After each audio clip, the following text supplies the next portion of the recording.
Hi, this is Kyle Blakely with Mark Waller, and this is another episode of We Have Issues, a podcast that looks at the political issues impacting us in Colorado with an extra look at issues in the Pikes Peak region, since that's where we both live. Remember to subscribe on YouTube, and you can also subscribe wherever you get your podcasts. Mark, how are you doing? I'm well. I'd be better if people would effing subscribe. Subscribe to our effing podcast. Come on. We give you great, stellar analysis of political issues. And we pay for the privilege to do that. So if you would like and subscribe, you might help us monetize this thing at some point, and then we can continue to bring you good info. Kyle. Yeah, this studio I'm in is not cheap. So yeah, I was going to say, where are you coming to us from? It looks like a place where you can get high-end hookers or something. Yeah, it's P. Diddy's house. Yeah. For a minute, I thought you were going to say what was really pissing me off is people continually trying to assassinate the former president. Yeah, no, I don't like that either. That's a bad thing.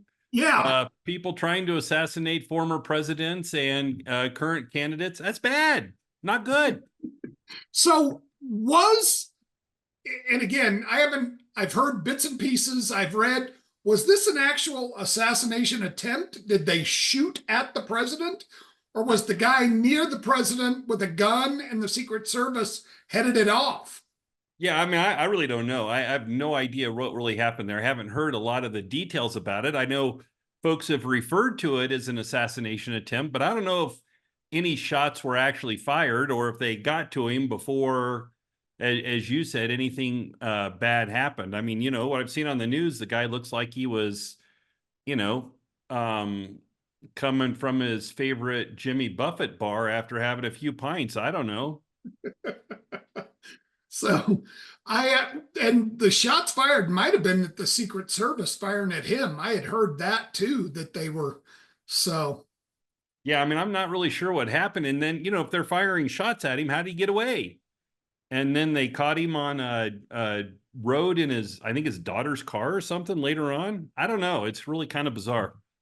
Yeah. And I had kind of forgotten about this, but they pointed out that about 45 years ago, President Ford, there were 2 attempts on his life in an 18-day period. And I remember that. One of them was the former Manson woman. Yeah, like I think Squeaky Fromm or something like that. Yeah. And then I can't remember who the other one was, but that was 2 in 18 days. Yeah, and in that one, I think they referred to it as an assassination attempt, and she didn't actually fire any shots. But I think she was like in proximity to President Ford at the time. I have no idea. But at any rate, I mean, here we are. Let's just say this to our listeners right now. Any attempt to assassinate a former president, a current president, somebody running for office, or anybody for that matter, bad idea. Don't do it. Stay away from it. Yes, from your lips to their ears. That's right.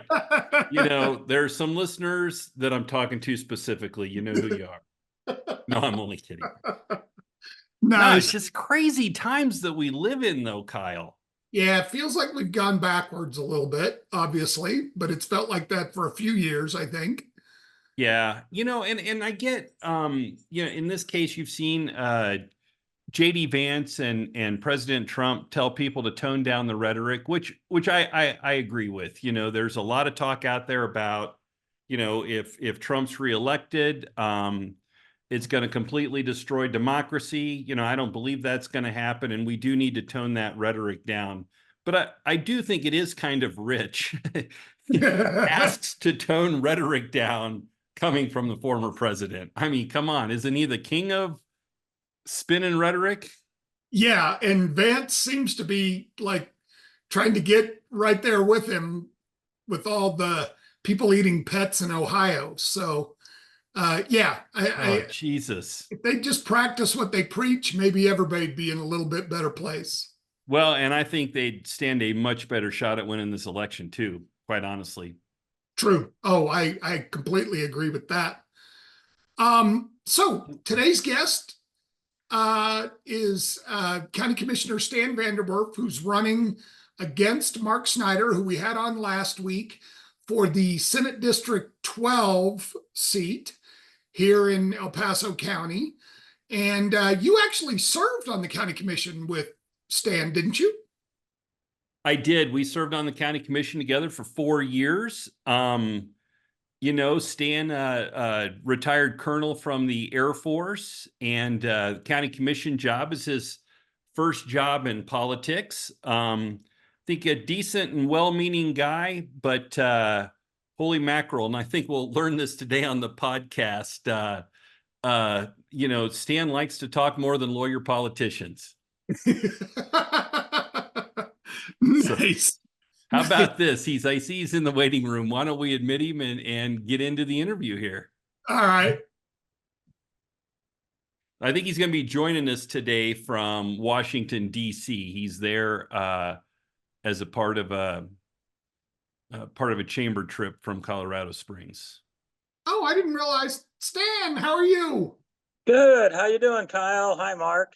Hey, Stan, how you doing, man? Look, you're too dressed up for us, buddy. Sorry about that. It's kind of the nature of what's going on out here.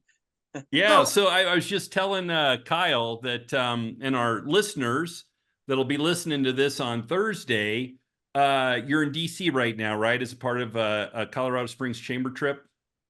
Yes, that's correct. I'm here on the what's called the DC Fly-In, and it's the Colorado Springs chamber trip. There's a lot of people here on this trip. It's about 60 folks. So it's really a great opportunity for us to meet with our delegation, but to go around DC, talk to different administrative offices, have people come in and give briefings and kind of give us the laydown on what's going on federal issues. And then on the last day, I'm staying an extra day because amongst the 5 commissioners, I'm the federal liaison, and we have a lobbyist here in DC. So we work on specific issues for El Paso County and its citizens. Well, we appreciate you taking some time out of your trip to join us for the podcast today. I'm sure, well, there are 60 or 65 people on the trip, and you're getting a lot of information and learning a lot and doing a lot of great stuff for El Paso County. I'm sure it's not near as fun as when, maybe perhaps some of your former colleagues were with you on this trip to DC. That's right. Mark, we all miss you very, very much. Right. Platitudes will get you everywhere, buddy. That's right. Hey, and you're always welcome to come on to the DC Fly-In. I'd have to pay for it now, and I don't want to do that. I totally get it. Yep, that's exactly right. I mean, unless Kyle wants to pay for us both to go. What do you think, Kyle? No, I've been on the trip before. And who knows, maybe at some point our podcast will become so popular, they'll ask us to go with them and broadcast from there. So, wow, what a great idea. That's a goal. Yeah, that's a goal. Kyle, I think you owe it to Mark to pay for both of you to go on the DC Fly-In. And he paid me $20 to say that. I vote Stan VanderWerf. I agree. No kidding. Nice. Well, Stan, how do you feel like the campaign's going? I think the campaign is going great. Our fundraising is going well. We've got an enormous number of walkers. I mean, I'm obviously not walking myself right now, but we've got an enormous number of walkers, and we've done a lot of canvassing in the district. Everything is really just running well together. And I've got a lot of enthusiasm, a lot of people supporting me, and it feels really good. As you're out there knocking on doors, what are you hearing from the voters of it's Senate District 12, right? Yes, Senate District 12. And so actually I do get a lot of feedback from the voters, but we also polled the district to find out what the voters' top 3 issues were. And it was kind of interesting, I thought. So number 1 on that was illegal immigration. And number 2 was the inflation. And number 3 was the economy. Now, I think trying to analyze that a little further on illegal immigration, I think that's actually more a reflection of people's interest in public safety, because along with an open border comes more fentanyl, more human trafficking, and then people coming into the country that, maybe want to do harm to the country. And so, as you know, on the national debate stage, there's concern about another 9/11 maybe happening in the country because people are coming through on an open border.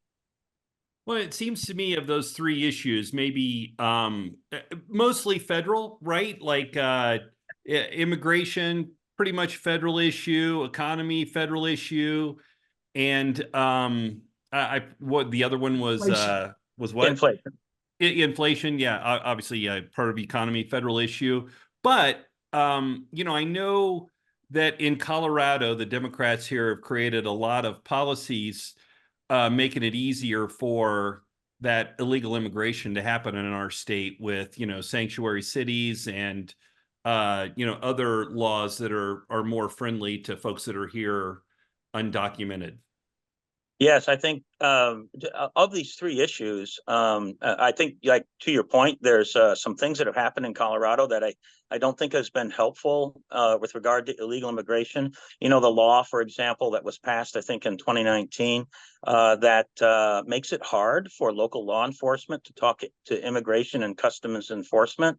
That's an issue. And right, local law enforcement can talk to the FBI, can talk to State Patrol, can talk to any other law enforcement agency, but they have restrictions from a legislature that didn't want that type of cooperation. And that, I think, produces a problem. And there are real instances, proven instances, where that's been an issue. But of these three issues, probably to your point, illegal immigration is the one that's really more of a federal issue. And the other two, though, I think inflation and the economy, I think actually have a lot of play with regard to the state legislature. So along those lines, what do you feel like might be some things the legislature could do here at the state level to impact those issues? Mm-hmm. Well, certain contributors to inflation, certainly, right, are rising housing costs. So legislative action to address that. And I think two things that just leap out at me right from the beginning: construction defect reform, I think, is really important. And then senior homestead exemption portability, I think, is important. That second one I just mentioned actually would allow the housing market to be used more efficiently, because a senior that gets a tax exemption could then bring that exemption to a smaller home and free up the larger house for a family. So you would get more efficient use of the housing. But for some reason, the state legislature has not been supporting either one of these. I could get into the politics of it, but really, that's the issue we have on both. I'm a little confused on that, because I thought senior homestead tax exemption portability passed last year. So it did not. It was part of Proposition HH, and I'm not recalling that it did pass. Maybe we can look that up and make sure. So Prop HH didn't pass, right? That's right. And it was that was in Prop HH, I believe. Right, sure, but there was a specific bill this year about portability of the senior homestead tax exemption. I want to say it was State Senator Larry Liston was one of the primary bill sponsors on that, but I'm not sure. But I think that passed. He's been sponsoring it several times, and maybe it did pass, but it was definitely an issue that was a problem. Sure, I mean, absolutely. We can check on it's hard to keep track of all that stuff, right? Yeah, 700 bills every cycle is quite a lot. Yeah, absolutely. But again, construction defects, I've lived here for 32 years, and I want to say that I've heard about that issue for the vast majority of those 32 years. And it just seems like it never quite gets dealt with. And that, I mean, I'm even going back to time periods when the Republicans had a majority in the House or the Senate or both or whatever. What is the biggest holdup with construction defects, do you think? Well, that's a great question. To be honest, I think whether you're a Democrat or a Republican, why would you not want to support this? This is really a way to allow for condominiums to get back to a normal market process. A standard, market numbers for condominiums would be about 20% of a total housing market, but they're at under 5% in Colorado right now. So this particular issue is really important to really kind of let the market do its job and deliver. That's a great way to address more affordable housing. There may be other issues behind the scenes with regard to that's going on that maybe are political in nature, but seriously, I think whether you're a Democrat or a Republican working on processes or policy or law that allows more affordable housing to be built to let the market do its job, I can't imagine why anybody would be against that. And if I have the opportunity to be a state senator, I will reach across the aisle. I'll work with my own delegation. And I just really think with maybe a little bit of a push, we can get that over the hump. And to your point, it has been going on a long time. And that's really unfortunate. We should just resolve this and go forward with it. Well, I'll tell Maybe you it what, was man, those- I'm sorry. Go ahead, Kyle. Oh, I was just going to say, I thought the whole problem might be those lobbyists up there. Well, Are maybe you some of pointing to them. How's anybody in that? particular, Kyle? I'm just asking. We'll say some of them. Yeah, Yeah. I mean that, Stan, I have seen that issue for years, and we've been trying to solve that for years and years and years. Maybe it's something you know, maybe you don't. The trial lawyer lobby is probably, maybe second or third most powerful lobby in the state of Colorado. I mean, they truly, truly are. And so as we've worked on that issue, you just haven't been able to accomplish anything, not even nibbling around the edges. In fact, I'd submit to you, there was a big bill that passed last year that actually, when it comes to not construction defects specifically, but some other trial lawyer areas, raising caps on damages, things like that, trial lawyers actually flexed some muscle and got that passed. So we actually have been going the other direction. So, kind of specifically, I mean, and I don't mean to put you on the spot here, but do you have some ideas of stuff that could be done to work on that construction defects issue? Because boy, let me tell you, man, people have been trying for years and it just hasn't happened.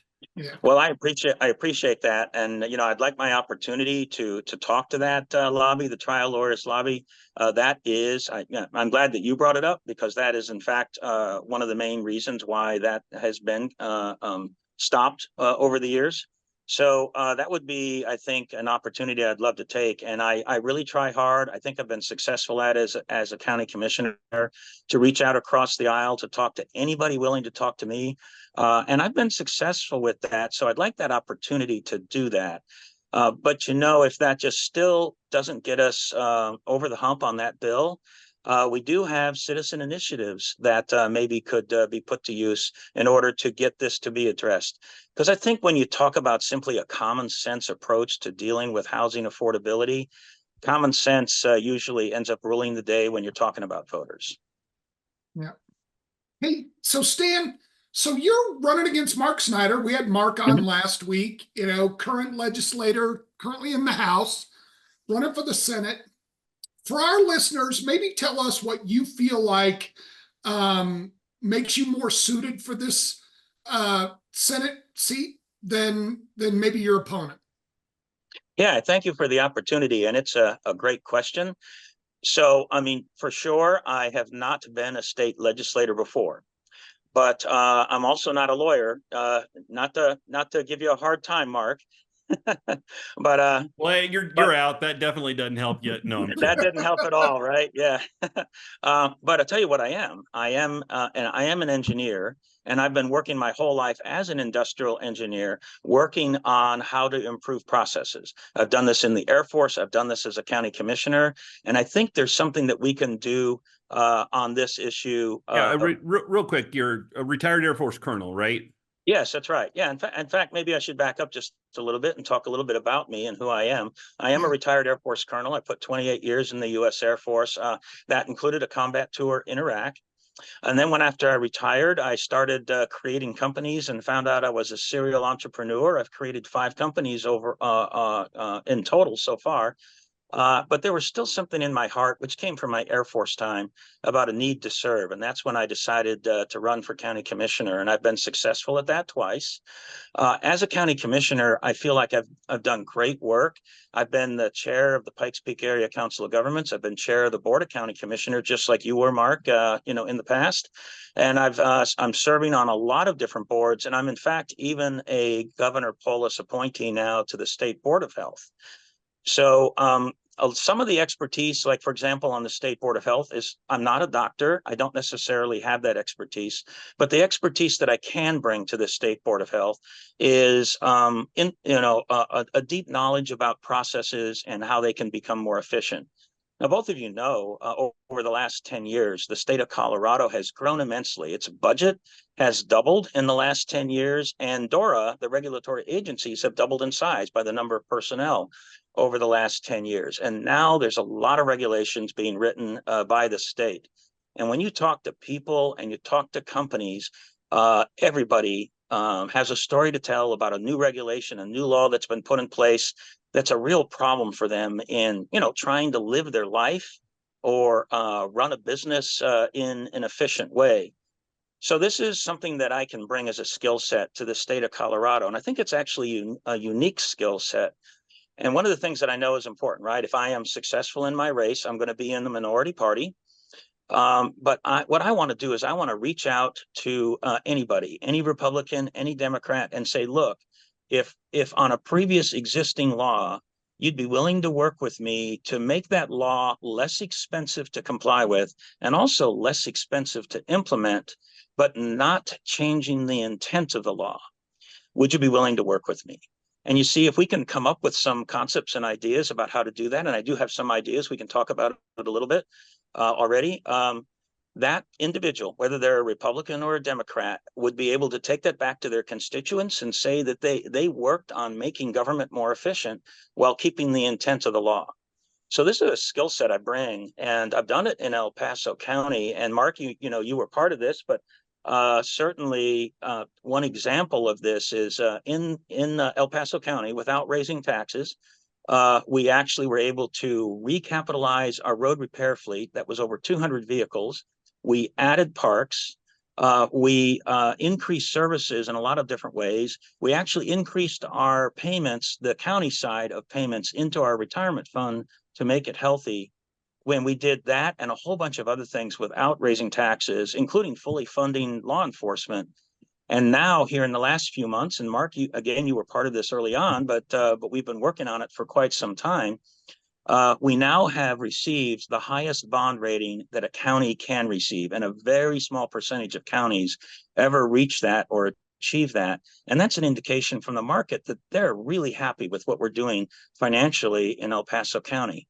So this is the kind of work that it's always possible to find ways to save money, to reduce the cost of compliance, to reduce the cost of implementation without necessarily changing the intent of a law. Are you talking about some of the ballot initiatives we ran without raising taxes, our tabor retention stuff, or other things? I guess I'm just a little bit confused about that. Well, we did do the tabor. We did do the tabor retention successfully. You remember that in 2017. And we were both. And if I remember correctly, you weren't real happy with me over that. Well, we had a little of that conversation going on, but you may remember in the end, I voted for it. Well, yeah, but I just remember taking a lot of darts and a lot of grief over that publicly. But anyway, yeah, well, we were. If it helps, Mark, all is forgiven. Wait, maybe from you, but not from me.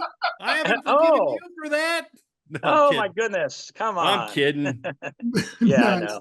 I mean, it's obviously, and I know that you have to reach across the aisle dealing with Lojinos Gonzalez. No, I'm kidding. In the county commission. No, you're all Republicans there, right? So it does correct. make that a little bit easier. What's your kind of, I think you alluded to it a little bit, but what's your plan of attack? I mean, you're going to be a freshman member of, what could conceivably be close to a super minority, right?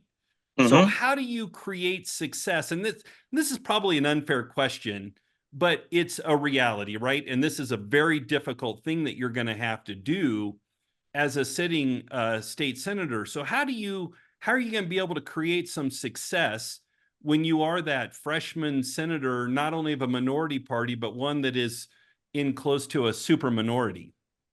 Right. Well, I just think there's going to be plenty of opportunities, but I actually would like to bring out one specific example about what we did as county commissioners. So to your point, right, we are all Republicans. And as you may recall, after the census, we had to go through a redistricting process here in El Paso County. And we did appoint the 5 commissioners as the redistricting committee. And then we had a lot of testimony that came from a lot of different people. And really, there were a bunch of Democrats that were not necessarily comfortable about trusting us on making, a good set of decisions on that. But I want to mention to you, I think this is really important. So Senator Tony Exum came to us and gave us a proposal asking us to keep the Southeast Colorado Springs in a single district. Now, the real value proposition that he gave us is he defined which precincts are the Southeast. We had some trouble kind of defining it, like where's the edge of it, right? Where does it start and where does it end? But he gave us 30 precincts, and that was really, really helpful. So what we did as 5 county commissioners is we ended up taking Senator Exum's recommendation, and he's a Democrat, taking Senator Exum's recommendation and making it a core foundational issue of something that we wanted to do going forward with the redistricting. I did a lot of work talking to Senator Exum, a little bit of the brokering, and with that. And also, after it was all over, I wanted to make sure he knew how important his recommendation was. So I talked to him about that, and he was very appreciative of it. But I think that's a great example of where, when you reach out to whoever, Democrat, Republican, if you've got a good, solid, appropriate idea, it's important to implement it. In my humble opinion, I am a Republican. Come on, man, your opinion's never been humble. No, I'm kidding. And all of that. I'm kidding. But I will take a good idea no matter where it comes from, because if it's a good idea, if I believe it's a good idea, I want to try and get us there. Now, with regard to, go ahead. No, I was just going to say, I think it seems to me more the situation here is going to be, maybe you have a good idea, it's your good idea, but somebody on the other side of the aisle says, hey, we're in the majority party here, we're controlling, so they're going to take your good idea and then try to move that along. Is that a circumstance you've thought about and conceived and maybe you're okay with? Well, so if, let's say that were to happen, let's say I feel like I've got a good idea, I'm proposing it and advocating for it, and the Democrats pick it up and decide that they like it, gosh, go with it, man. I mean, we're here for the betterment of the citizens of Colorado.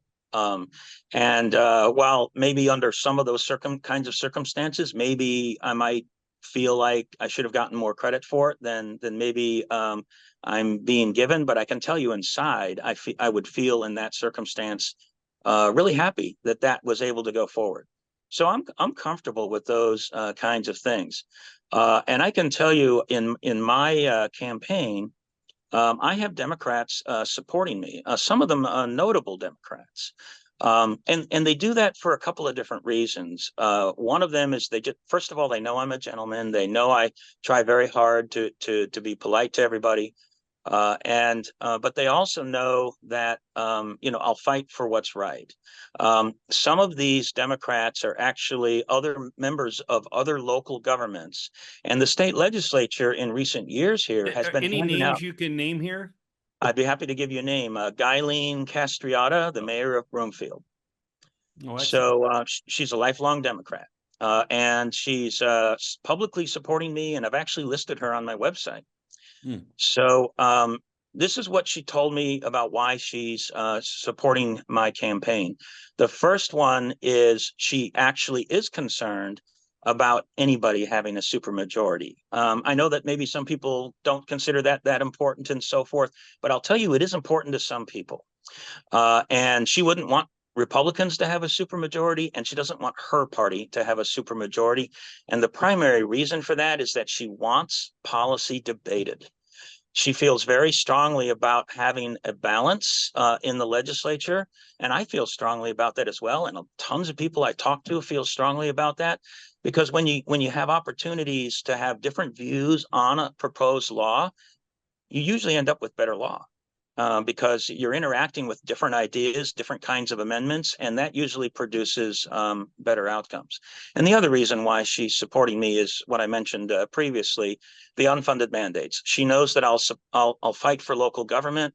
I'll fight to allow local government to continue to have the authorities they have today, wherever that is, in local law enforcement, in land use planning, or what have you. And that's what she wants, because every time she gets an unfunded mandate from the legislature, that's another road or pothole she can't fix. And she wants to help her constituents. So one of the things, and again, I don't know how much, not being in the legislature yet, I don't know how much you've had a chance to really dig into the state budget. But this coming year, from what I understand, is going to be a pretty difficult budget year at the state level. And obviously, even with the compromise on 50 and 108, there's going to be a situation where the state's probably going to have to backfill some local governments throughout the year with the property tax reduction, all of those things. So it's going to require some hard decisions about the budget. Do you, going in, have any preconceived ideas of where you feel like the budget is going to be cut or should be cut in order to offset those payments to the other local governments? Well, I think you're absolutely correct. For starters, I think the word I would use would be it's going to be a brutal year fiscally. Because there's a lot of obligations. Many of them are not even today being sufficiently funded, and this is going to be a real problem. And I think some of the recent legislation is going to have difficulty getting funded. Adding a fiscal note for this year's cycle. Because there's some baseline requirements that they just have to be dealt with.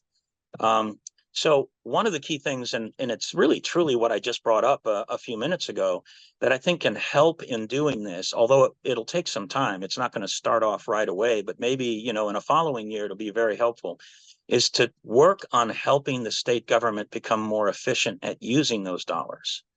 I'll just simply make the point, right? We have double the budget today than we had 10 years ago. Do we really feel like we're getting double the services? And I think most people will say, not really, right? So, and to be fair, I think, being well-meaning and everything, all of these legislators, they're thinking about, I think this is important for our citizens. I think that's important for our citizens. But there's so much that could be done to keep the intent of those laws, but actually make them more efficient. And I can tell you, sitting on the State Board of Health, how it's been many times over where the state board has asked CDPHE, hey, why are you proposing this rulemaking this way when we know that doesn't really make sense from a cost to effectivity point of view? And their response was, because the law told us to do it that way. So yeah. So something that I have as an idea with regard to a specific proposed piece of legislation is to actually activate the different state agencies to find their own type of savings and give them that opportunity where the savings would be shared between the agency itself and a return of funds to the legislature. So the legislature could maybe free up some funds and continue to do some other work, but also there would be an incentive for that state agency. Now, if there's a law change required, they would not have that authority to do that, but we would create a process where they could introduce their recommended change in law. Maybe it's changing a sentence or a couple of sentences in an existing law that would allow them to have the flexibility to innovate within their own business space and try to make it less expensive. And I think that is a great idea. I did that in the Air Force, and we did that in an indirect way in El Paso County, and it does work. So I think that that kind of a piece of legislation would get support amongst both Democrats and Republicans, because all we're really doing right now is trying to find a way to make the state government more efficient, to free up funds for the state to maybe do more things, but also to just simply make it less expensive for citizens to comply with it. And I can tell you again, I mentioned it earlier, everywhere I go, I hear this about regulatory burdens. A couple months ago, we had a small business week in El Paso County. It was a nationwide thing. And we had a listening session. We had 85 small businesses in that session. Every single one of those business owners said that they're really frustrated with the recent regulatory burdens that's been placed on them. A few of them even stated they thought that state legislation was unstable. And they were making comments like they don't feel like they have any hope of keeping up. They don't have the resources to be dedicated to understanding changes in state law all the time. So, and they specifically pointed out HR law. And there's been a lot of legislation recently in the state regarding that. There's a lot of federal that's got some challenges as well, but there's certainly state legislation there. So I think these are really ripe areas and a great place to do great work. And I've got that background and skill set. Hey, I apologize for dropping out there. You crack a couple jokes and the NSA shuts your power off. Crazy. I don't know what happened, man. My power just went down. But I got you on the phone. Mark? Glad you're back. Is it raining up there, Mark? It must be raining. Yeah, it looks like a little bit. Yeah, we had of rain a storm coming down here a little bit ago. I thought maybe it got you up there, knocked the power out or something. Yeah, we'll call it a storm. We all know. We all know. Yeah, it's a storm. Sorry, I missed those last answers. Go ahead, Kyle. So, one other issue I wanted to ask you about, Stan, is water. And because again, I think a lot of people do. I think over the next few years, that's going to be the big battle in the West. I mean, it's already gotten to that point or getting to that point. What do you think? I don't know. Again, I don't know how much you've had a chance to study it, but what do you feel like might be some things the state can do around that issue to kind of make sure long-term Colorado has the water it needs? And again, just for the residents, but also from an economic standpoint. Well, this is absolutely a big issue in the state of Colorado. It's an issue across the West.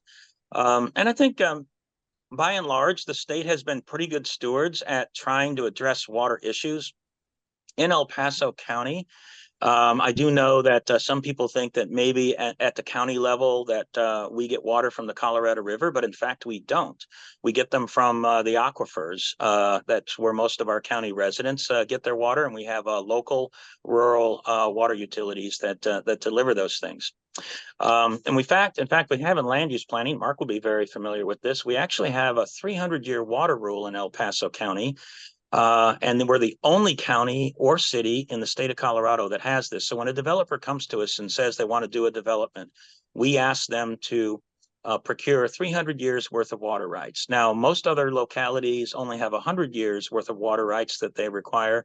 And even Boulder County only requires 100 years worth of water rights, but we require 300 here. But there are a couple of things that I think that we can do that I think would be really important. Sorry to interrupt you. Kyle, let me back in. I'm in the waiting room. You were showing up. You were actually on screen, and also in the waiting room. So there's marks everywhere. So Mark, can you hear us? Yes. Okay, so we can hear you fine. No, well, I was on my phone. I wanted to be back. With my computer. Okay, there you are. There we go. Thank you. Sorry about that, Stan. Apologize. No worries. So one of the things that we're actually doing work on here in El Paso County, and I think it's something the state could do on a broader scale, maybe producing grant opportunities for this. We have a project down here called The Loop. Mark, you might know about it. And it's a process to actually do water recycling. That could actually increase the northern El Paso County water reuse by 80%. And there's a lot of places across the country that do this kind of recycling. We happen to have a particular circumstance in El Paso County where the investment requirements are not that large. And if the loop construction is actually completed, which is actually working now on getting bonding, it'll be the largest water recycling system in the state of Colorado. And water recycling is a great avenue to proceed with that. Now, I've had an opportunity to study water, and I am not here to say that I know water law like a water lawyer, and water law in Colorado is incredibly complex. But I do sit on the Fountain Creek Watershed District Board, and they deal with water quality issues. And I've taken tours of the Arkansas River and the farming and agriculture challenges that are down there. And I also recently took a tour in northeastern Colorado to understand the water issues up there. And one thing that's really interesting is every single region in Colorado has water issues, but those water issues are a little bit different. So one of the things that I think the state legislature has to be very, very sensitive to is trying to build water legislation that is a one size fits all for the entire state, because the issues are in fact truly different. And those issues are kind of subtle, but essential to understand in order to really deal with water issues in different parts of the state appropriately. So I think that that's really important. I think everybody just needs to be better stewards. I think there is some water law that we could work on about being a little bit more frugal. And there's been a lot of things that have been going on. You may know this, that for Colorado Springs Utilities, they've been working on this for a really long time, and they actually invest in farming for precision agriculture, asking if the farmer were modern, if that farm were modernized and they could use less water, would the farmer be willing to sell the water rights they don't use to CSU? And this allows CSU to obtain more water rights over time. What's wonderful about that is there's actually investing in that farm for precision agriculture where they use less water and produce the same output. So there are these kinds of local delivering programs that I think do a lot of great work in Colorado. I would want the state legislature to look into this, but also be sensitive to what's going on in each of these local regions and maybe try to help them out. A great way to do that, I think, is grant making processes to help with improving on water consumption. Right. Yeah, I'll tell you, CSU continues to try to gain more water rights, and they continue to raise water rates, which is something that just continues to make it harder and harder for people to be homeowners. And you kind of alluded to this before. You're talking about maybe some change in construction defects legislation to help make housing more affordable. Totally agree with you there. But there are other areas, right? Less regulation, our health, life, and safety regulations have become more about environmental stuff, right? But taxation is the other really big issue that we've been talking about. You just saw the special session happen, where they, tried to create some sort of balance between, hey, making sure local governments have enough money to be successful, but at the same time, maybe reducing property tax burdens for people whose property taxes have gone up, 50, 60, 75%. Do you see that being an issue in the upcoming legislative session, or do you think that we've solved that? And then after you're done with that, I have one more question about affordable housing. Sure. Well, great. It's a great question. And I would say that special session, the law that was enacted, definitely made progress towards addressing this issue, but there's still more, I think, to be addressed. And again, this gets into, and you're going to be well aware of this, you get into fire district taxation, you get into special district taxations, you get into local taxation, and that law, again, is a one size fits all. And there are challenges regarding that law in certain instances around the state. And so in some cases, some people are not really thinking that law is solving every problem. And I tend to agree with that. I don't think it solves everything. And I think there's a lot more that we can do. One thing that I think is really important is to be sensitive. The state needs to be sensitive to some of the local unique issues, right? Because in some cases, they might not have a high housing demand, but they might have a public safety issue. And then if you focus too much on one piece of legislation trying to address that, you might in fact end up harming other things. So that's really important, and it just speaks to this, just being careful and sensitive to local issues before you enact this legislation. I can give you an example. So, like the densification bill that recently passed was started in Denver. And then when this group that wanted to do this densification in Denver could not get Denver City and County Council to do that in Denver, they took it to the state legislature and ended up getting passed. Okay, great. So maybe that group solved the densification issue that they cared about in Denver. But the problem is now it's a statewide law, and in El Paso County, densifying around I-25 is actually a fire safety issue. We have people that need to evacuate from the west side, and I-25 is very close to a national forest. And if you densify around I-25, you're going to clog up that highway while people are trying to evacuate to get away from a fire on the west side. So again, this is a situation where maybe that law was helpful and beneficial in Denver, but actually might end up getting a couple people killed in Colorado Springs.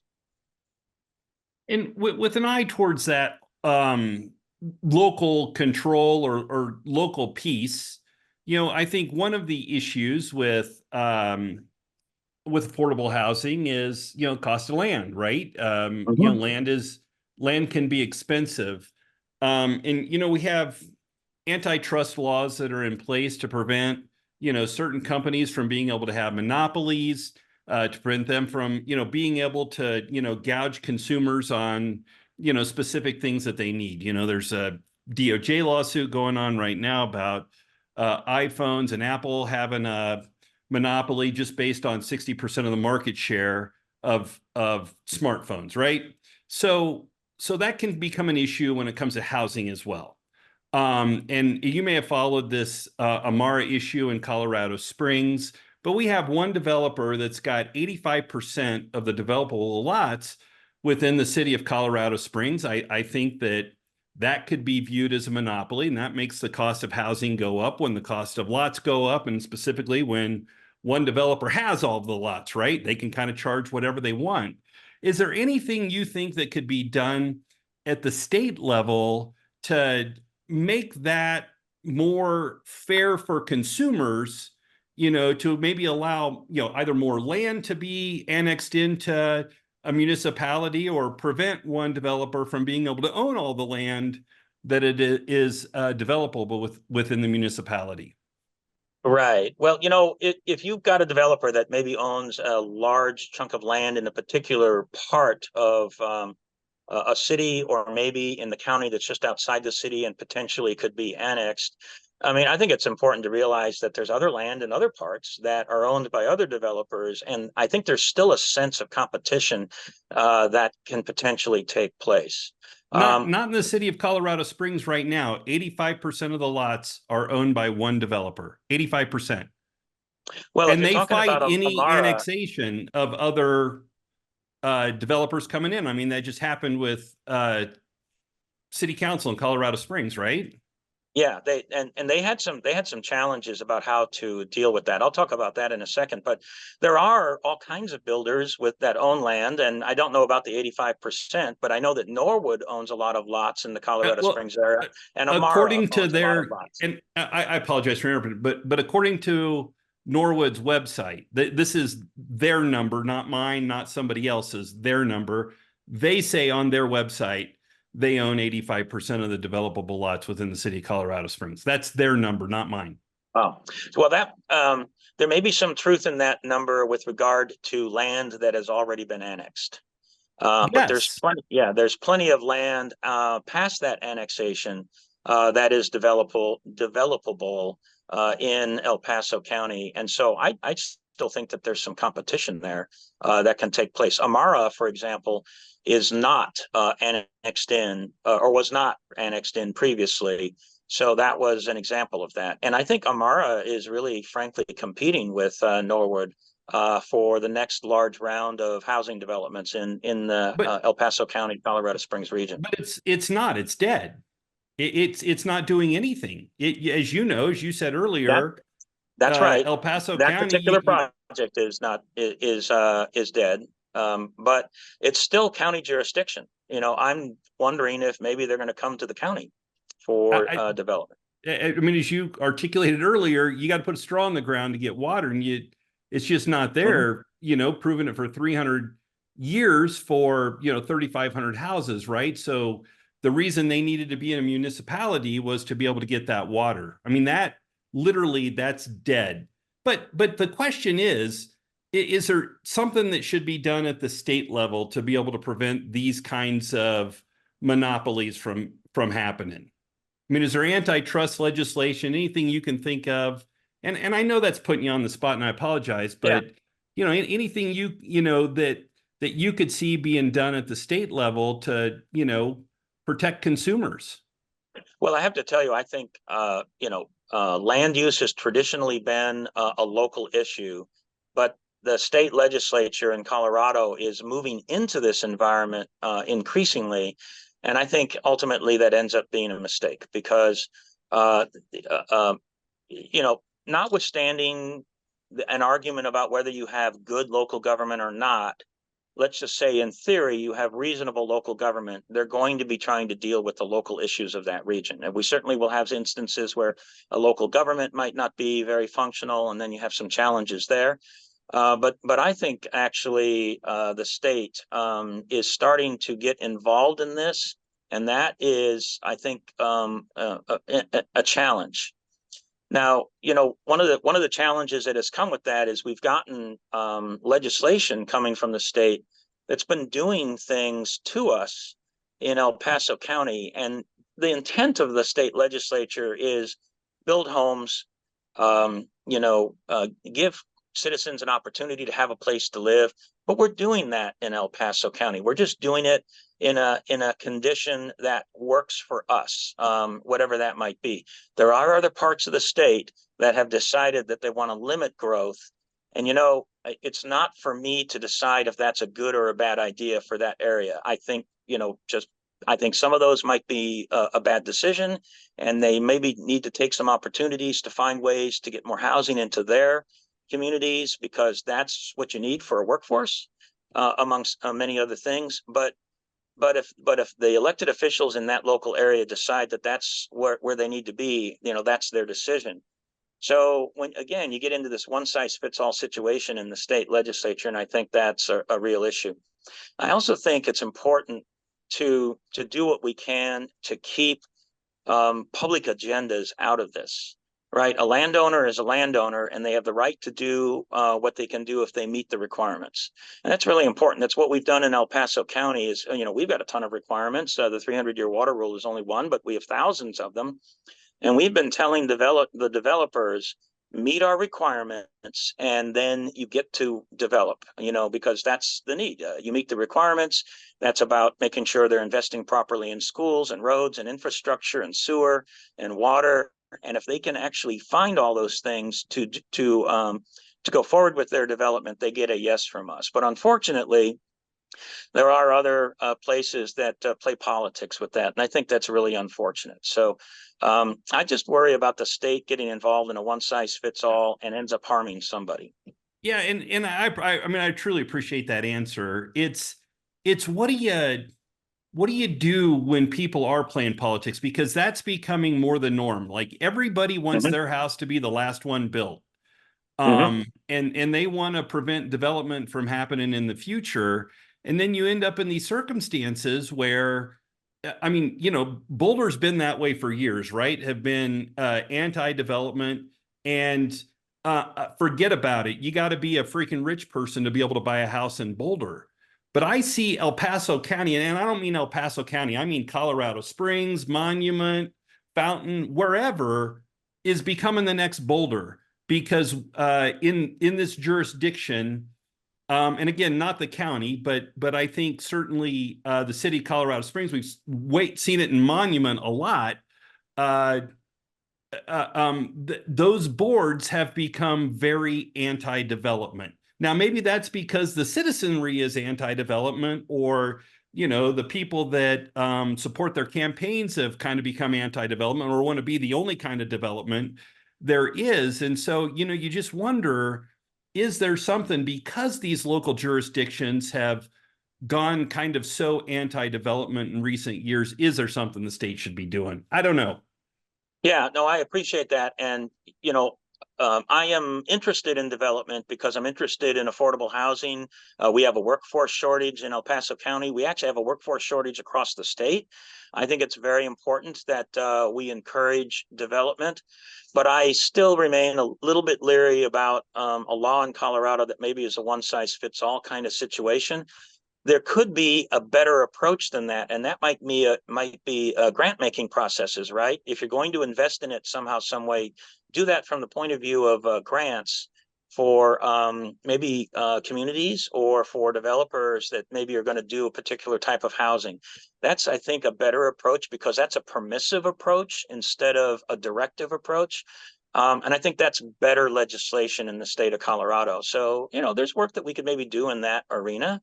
But I will say, even if, let's say, you get into a grant making process in the state of Colorado, when you think about the scale of the dollars involved in development, you would have to have a gigantic grant making process if you really want to make a difference. And the state doesn't have that kind of money.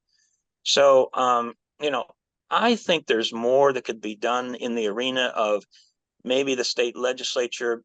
I'll just pick on Boulder for a second, going to the local elected officials in Boulder and just simply through a process of advocacy, not by law, but just for a good purpose, talking to those local legislators and just asking them to maybe reconsider having an anti-development stance. Now, there is some growing anti-development positions that you can see also in El Paso County. So I think the key to that is continued dialogue and being sensitive to those issues. My sense of it, though, is more of that is kind of connected to the west side, and also people that live in the Black Forest are a little concerned about that. And we still have growth opportunities in other locations. So you have to go through a balance of what the local citizens want and what the developer needs. But in the end, it comes down to if a developer or anybody owns a piece of land, they have a right to use that land. So you come down to basic land use rights that I think are really important. So we have requirements for a development. We just ask the developer to meet those requirements. And if they meet them, they get a yes. All right. Well, and I apologize. That's something we didn't ask your opponent in this discussion, Certainly. but something you know and understand as a local government guy. We've taken enough of your time. Why don't you give us your website, and is there anything we missed? Oh, yeah, great. Thank you so much. So happy to talk to anybody that wants to talk to me on the phone. And my cell number, it's my personal cell, is 719-640-8879. And you can also look me up on our website, and that's StanVanderWerf, I would encourage you to go on there and learn a little bit more about me for any of your listeners. And I'm just thrilled about the opportunity to serve in the state Senate. I do think it is important to have a balance of Democrats and Republicans. And right now, we just have really a little bit too many of one party. So on that one point alone, I think it would be important for voters in District 12 to vote for me. And I do have Democrats that are supporting me for that reason. But I want everybody to know that I'm a gentleman. I have reached across the aisle. I've worked with Democrats locally. I'll continue to do that in the state legislature. And I just think all of those are important things for me to do. And I think I've got some unique skill sets that could really benefit the citizens of Colorado well. Well, All right. Thank you so much. Really appreciate you. Enjoy the rest of your DC fly-in. Yeah, thank you very much. Yep, we're going to go out to dinner here in just a couple minutes. Oh, I was going to say, yep, it's probably dinner time. It is. It's a little after, it's just before 6 here. Thanks again for taking the time. We'll see you later. Thank you very much. Take care, everybody. You bet. Okay. Bye-bye.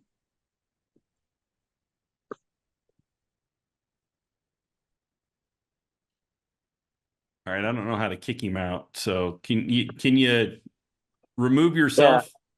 I am not kicked out, and I had this problem earlier. So the way I solved this, Mark, was to turn my phone off, and that worked. So I'm going to go ahead and turn the phone off. Yeah, I have no. Oh, there he went. I found a remove button. I hope I didn't piss him off. Oh, that's all good. He's trying to figure out how to get out. So, well, great episode. I thought he had a lot of good information, and probably ambushed him a little bit with uh, the developer questions and the anti-growth stuff. But it's important, those are things that we're going to be dealing with for years to come. And housing, he's right. Housing's gotten a whole lot more expensive in the state of Colorado, but you can't just blame it all on construction defects. There's a lot that goes into it. True. Yeah, so that was good. We've had both of the candidates in Senate District 12.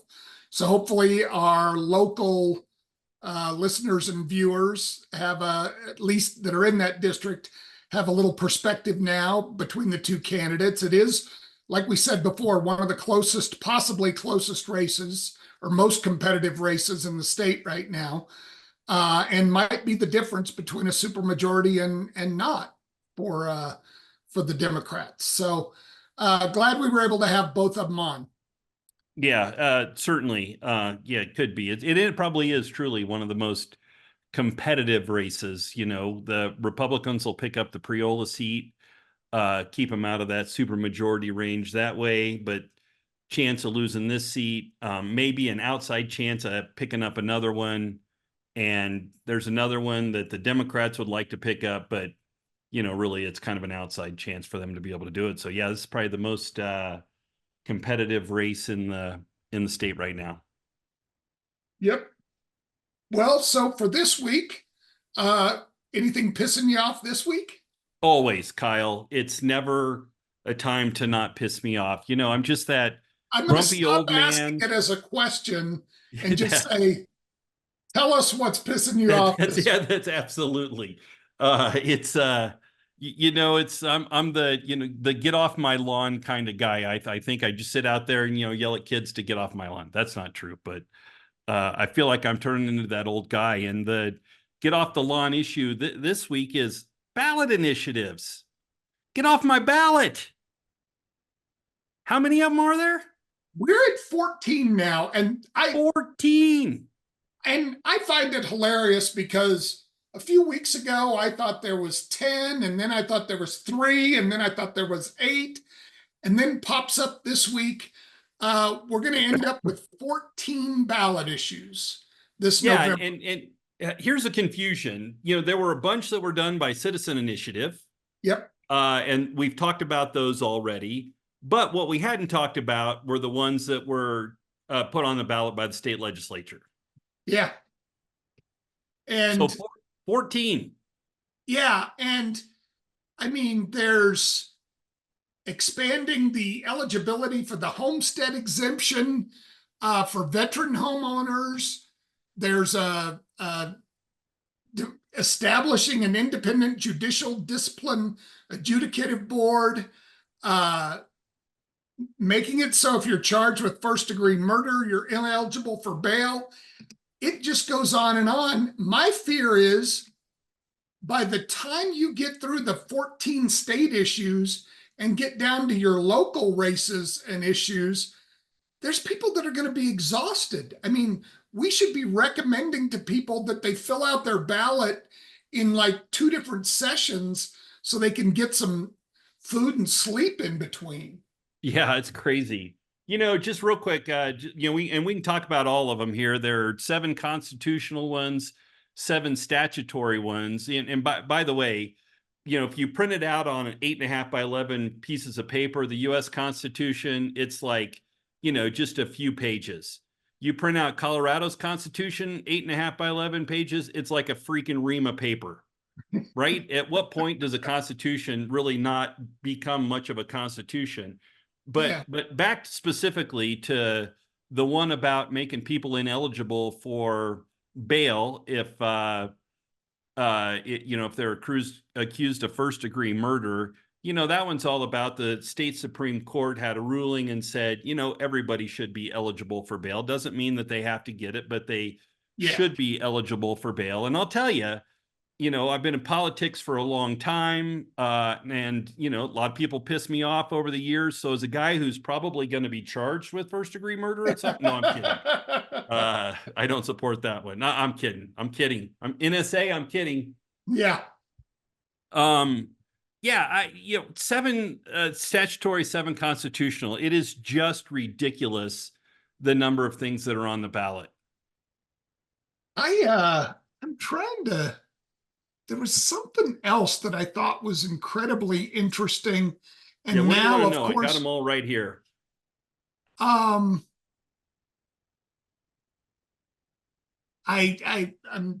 not able to find what I was looking at earlier. So, but we do have several weeks between now and election day, and we can talk through these a little bit more as we go along. I don't know if there's any that you saw on the list today that got your attention, but Yeah, I mean, obviously, let me highlight just a couple of them for you.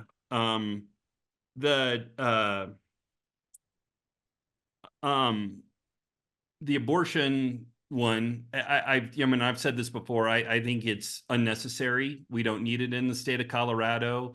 Currently in Colorado, you can have an abortion up until the day before you deliver the baby. And that's not going to change. It hasn't changed in years and years and years. Any sort of federal issue isn't going to change that either. And to me, that one is just all about trying to motivate Democrats to come out and vote. That's a strategy that they've taken in a lot of states. They're doing it here. The K through 12 equal rights to education one, I am a strong believer in choice in education. I think that's something that's incredibly important. I was homeschooled from 6th grade on. Maybe perhaps that's an indictment on choice in education. My parents raised a lawyer politician. Where did they go wrong? But it seems to me that one is just so vague. Like, what does that mean, right? yeah. Yep, we want everybody to have the right to education, but what does it mean? I don't know. That'll be interesting to see how far that one gets any traction. Prop KK is another one that I was paying a little bit of attention to, and it's the goal there is to basically tax ammunition, firearms, and other kind of gun related products beyond normal sales taxation. They want to create a specific tax for that. And the way the ballot language reads, people are creative, and this just drives me crazy. They make it sound like the tax is on the dealers or the sellers of the ammunition. So hey, you're as a regular citizen, this isn't going to impact you because the tax is on them. No, it's a freaking sales tax. What's that going to do? Just get passed right on to the as a sales tax of some sort. It's going to get passed on to the purchasers. So one that I'm definitely opposed to there. But yeah, we will cover all the rest of them as time moves on, and maybe we'll hit a couple of them each week. And by the way, if you're a listener out there and you want more information on any of these ballot initiatives or anything else, please reach out to us in our social media. You can reach out to us on Facebook. You can reach out to us via YouTube, or you can even send us an email if you'd like. info@wehaveissues.co. info@wehaveissues.co. We'd love to have your feedback. Yeah, that would be, I think it'd be interesting to answer some of those over the upcoming weeks. And I think we might even try and get some proponents and opponents of some of these issues on here to hopefully provide a little clarity to the voters of Colorado. Any of them in particular that you're tuning into?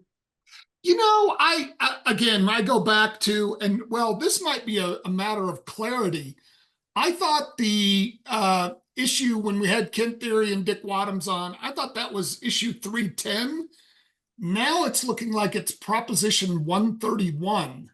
So it was the number it got before it got certified to the ballot was 310. Okay. Okay, so it is Proposition 131 going forward. Obviously, as I said when they were on the show, that's one I'm in favor of. So I'm really anxious to see how that goes. Which, as- by the way, is a statutory change that only requires 50% of the vote to pass. Yes. Any of the constitutional amendments require 55% to pass. Yeah. So, no, I think there's a lot of stuff to talk about. And again, I think hopefully here in a couple of weeks, we're going to have another big announcement that we're going to get to make, and kind of looking forward to that and making that announcement to our listeners. And Stay tuned. Mark and Kyle and Mark are growing. It is, it's some amazing stuff that's kind of happening out there, and it's so excited. Can't wait to, once everything gets finalized, be able to pass on that information to our listeners. It's going to be cool. absolutely. Well, this is Kyle Blakely and Mark Waller again with another episode of We Have Issues. Again, you can subscribe on YouTube or follow us or subscribe wherever you get your podcasts. And we'll be back next week with another episode. Thanks for joining us.